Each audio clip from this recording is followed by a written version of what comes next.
All right, welcome back. We have another week, another on the couch. And today we're going to talk about the importance of portfolio oversight. You don't just high-five each other once you finish your build and all walk away. There are things that you need to put in place to keep managing your property. Over to you, Dan. Absolutely. You start one. Number one thing, and I had a client just this morning, right? And he's come to me and he's gone, I've finished my first property. And by the way, my interest rate is at 7.19%, which is insanely large. So number one, in your portfolio oversight, someone to look at your structure.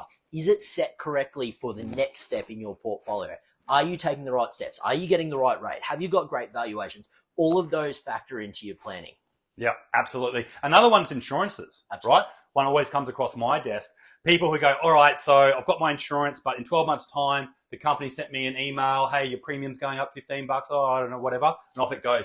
But things cost more money in the future, right?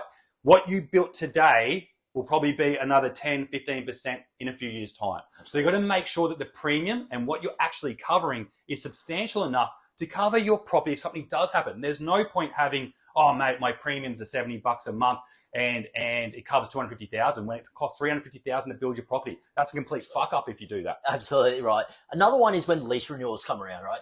Sometimes it causes a little bit of angst because the property rules are always changing. So the property management, you've always got your property manager there to fall back on. Yeah. But you need to make sure what the property manager is doing, is it in line with the market? Yeah. Does it meet your goals? If you're in the middle of a high stress environment and you can't afford to have any reduction in your income coming through the door, there's no point in trying to jack your rent up with the hopes that your tenant stays and pays an extra $100 a week. You want to do whatever you can to cultivate a relationship with that tenant and keep them in the house during the period of time that is high risk for you. So you need to make sure everyone's on the same page moving forward. And that can be a really tricky one to manage as well. 100%. So they're just a few of a range of things you've got to be looking at for. And if you find yourself in that position, let us know. Send us a message. We'll happily look over it for you. Reach out to us. See you next week.